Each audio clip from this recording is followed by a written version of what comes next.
It is cold here in Alabama today. I don't know exactly where you are, and maybe you're more in tune or adjusted to the cold than we are down here, but it was literally 100 degrees every day here just about 3 or 4 weeks ago, and now we're sitting at 32. The low's going down to 21. So, yeah, I'm catching a chill, and so I'm actually even in the house right now wearing my jacket. That's the way it goes. I'm a chicken when it comes to cold, but nonetheless, we have to be thankful for all the types of weather that we have. I'm blessed in Alabama. We do have all four seasons, so, we don't feel them very often, but yeah, we got them. So just thank you so much for joining me today. Here on the program today, we're going to be completely honest.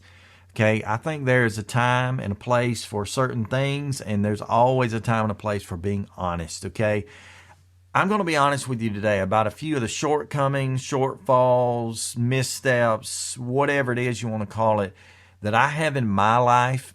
And then hopefully by sharing that with you in an honest manner and being candid about that, we can help one another. Because I think there are certain times where people like you maybe watch this program and you think to yourself, well, Jim, he certainly got it all together. He's got to be the master of transplant. He knows everything about transplant. He probably does everything just right. He's probably perfect in everything that he does. And that's honestly completely not true. If you've been living the transplant life very long at all, I hope you've already realized that you're never, I said that again, you are never going to be perfect at everything, okay? There's going to be some things in your life as far as living that transplant life that you're going to stink at. You're just not going to do very well. And so today's program, when I share these shortfalls with you about myself, I hope that you're going to be willing to share your shortfalls with us in the comments below the video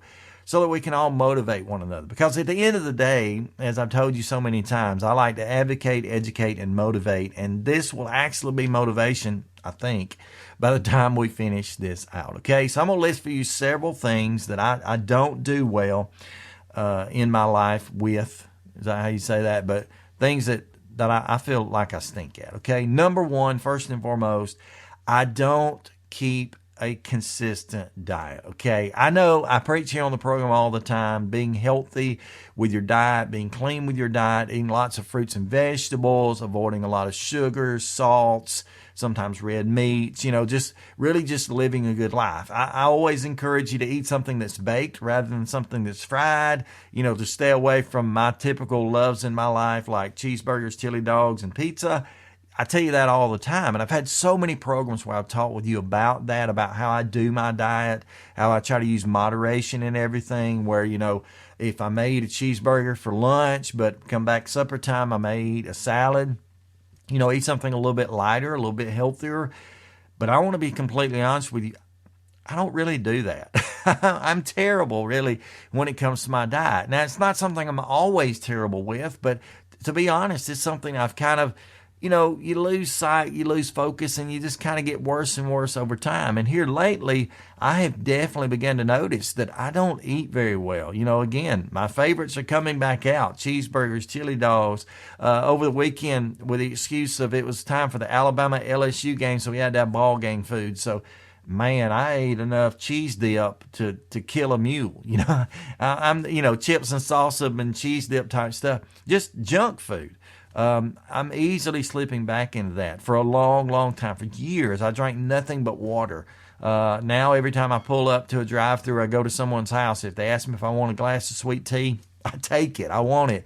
I'm getting some of those cravings back, and it's not a good thing. So what I'm saying here really is I'm trying to be honest with you and tell you that if you look at me and think that I've set some kind of a bar, raised a bar, set a standard that you're trying to reach and you're not getting there, don't get frustrated, because I'm not there either, okay? I don't do diet well. In the second place, I'm being honest with you on this one too. I certainly don't do exercise well. Now, again, I've had programs in the past all about exercise and how to exercise and what you ought to do and how you ought to, pace yourself at 20, 30 minutes a day at least of walking, and maybe you hit the gym a little bit. Maybe you do this cardio or whatever form of exercise you might enjoy or be a part of. But to be, again, honest with you, I don't exercise anymore. I've gotten lazy, whatever you want to call it. Now, that's not that I don't stay busy. I do. I mean, I'm up at 6 a.m. in the bed, maybe at 11 or 12 o'clock at night, and wide open all the time, up and down, in and out of the chair, in and out of the house. As we say here in the South, I've always got one foot in the road, which means I'm always on the go. I got something to do. You know, having the 5 children, the 17, 13, 5, 4, and 3 year old. Yeah, that's the ages now. I stay on the move, you know, but I can remember sharing with you the story before that I told my cardiologist back pre-transplant, Dr. Pambucan. I told her that I stayed on the move, and when she was asking me about my exercise program, and when I couldn't answer her any better than I stay on the move, she put me in cardiac rehab for 12 weeks. So I know that not having a consistent exercise program is something I need to do better at. I need to get back to doing. And I want to encourage you, even though I may not be practicing what I preach, to set a time, set a schedule, and do something every single day that gets you exercise. And I've got to get back to doing that. So I want you to support me in that. You know, tell me you can do it. Cheer me on or something. Maybe share with me what you're doing, again, in the comments below, and we can work together on this. Because to tell you the truth, I don't do well at organized, consistent exercise. And I feel bad for it, but I'm trying to be honest. Next, I don't do well at all lately when it comes to visiting people, helping people. I've been a little bit even inconsistent on the videos here. I tell you all the time, I try to do 2 to 3 videos a week. Some days I don't do that. But even when I'm able to accomplish that, you know, being here with you through this YouTube community here, I've gotten worse and worse about going and visiting people. And that's how this all started. This whole channel did not start in front of a camera like I am now. It started with me going to the transplant centers, going in the hospitals, knocking on doors, getting permission to go in those doors by the nursing staff or whatever, and sitting down face to face with people and having a discussion. But I've gotten lazy about that. I used to do that 2 days a week, you know, even though I had to drive an hour to my transplant center to do that, an hour there, an hour back. But I've gotten to where I'm not as consistent with that. And I know life gets busy and all, but I don't think that's really the issue here. I think for me, the reason I don't do visiting and stuff well is because I don't do people very well anymore. I don't know what has happened. I know I deal with some depression, some PTSD, and I've had videos about that you can check out, you know, but I think what's really happened here is I've gotten more reclusive, if that's a word. I've gotten back to my old self, which is where I'm happy to be in a room full of people and not speak, not even acknowledge anyone else is there. I've gotten to a point where now I catch myself. I try not to do it, but I'll go in the grocery store in Walmart and leave my AirPods in, you know, listening to something and just ignore the world. And that's not a good place to be at. That's not a healthy place. You know, we've all got these social media things, YouTube, Facebook, Instagram, Snapchat, Twitter. I don't know what else people are involved in. We've all got that. And sometimes we get so involved in that, we forget about having real relationships, okay? Don't have to be best friends, but having real one-to-one, face-to-face contact with people matters.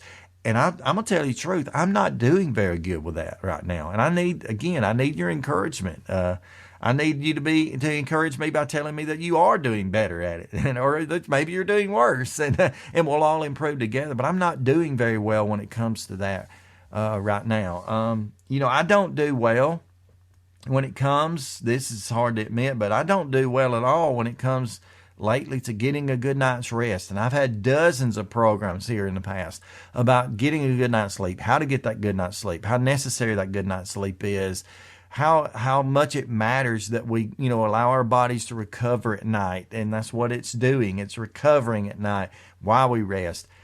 I'm pitiful, folks. Not the fact that, and I've shared this before, not just the fact that I'm basically addicted to Ambien. I don't abuse it, but I'm addicted to Ambien, and that is I can't get a good night's rest without popping the pill first. But you know, not just that, just I don't even want to go to bed. I'm good about getting up at 6:15 every morning because I have to. But when it comes to getting in the bed, I can think of 1,000 different reasons every day that I don't want to go to bed yet. I got this to do, that to take care of, this, you know, this video to watch, this comment, whatever it is. I come up with a reason why I don't need the rest. But the truth is, I have to look into the mirror of myself sometimes and say, Jim, you do need the rest. You do not need to kill yourself this way. So, I'm just telling you, I don't do well when it comes to getting a good night's sleep, and I need to do better. So, how are you doing in that area? Are you doing better or worse than you were in the past? Are you planning to improve? Are you satisfied where you are? Discuss that. Maybe that'll help. Maybe by being honest here and candid, we can help each other in that area. But, in spite of that, I've just named a few things. I could keep naming. Trust me, I'm definitely not, I'm a perfectionist, but I'm not perfect, okay? I fall so short. But, even those areas, the diet and exercise and eating right, I just mentioned that. But, visiting with people, sleeping well, I don't do that. Even when it comes down to my medication. I just had a video just a week ago about how to take your medications, the best way to do it. And one of the most important things about that is to take it on time, every time, the right way. Here's the problem. I don't do that well, okay? I don't always take it on time. I don't always take it every time. I don't always take it in the right way. Now, that's not to say that I'm saying that, it doesn't matter. It does matter. But, where I used to wake up in the morning and was a stickler, I took my medicine 9, 3, and 9. That's what worked for me. It's what the doctors, set up. I used to wake up, no matter what time I got up, what I had to do, 9 a.m., bam, I'm taking the medicine.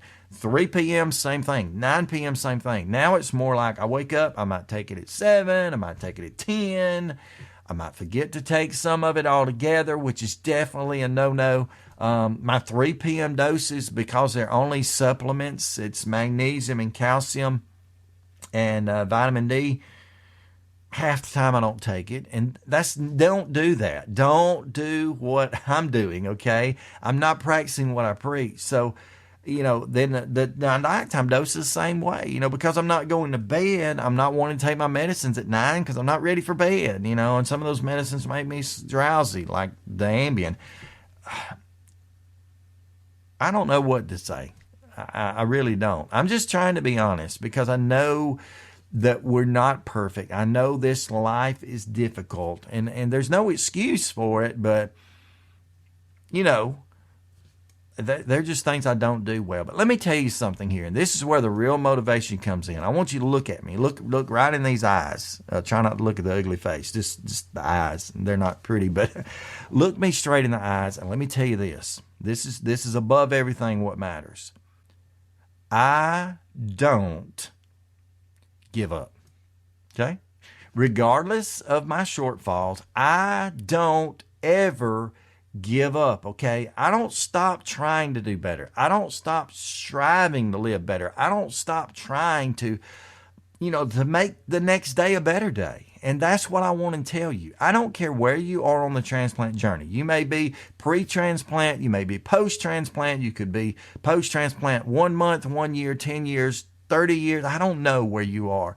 But I know this. If you do not set your mind and say, I'm never going to give up, you're not going to make it. You're not going to make it.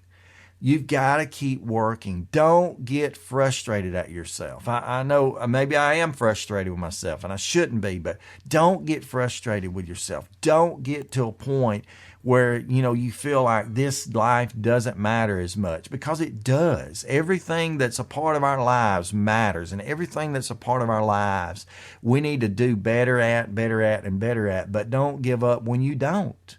Don't give up when you fail. Don't give up when you fall. Don't give up when days are hard. Just don't give up.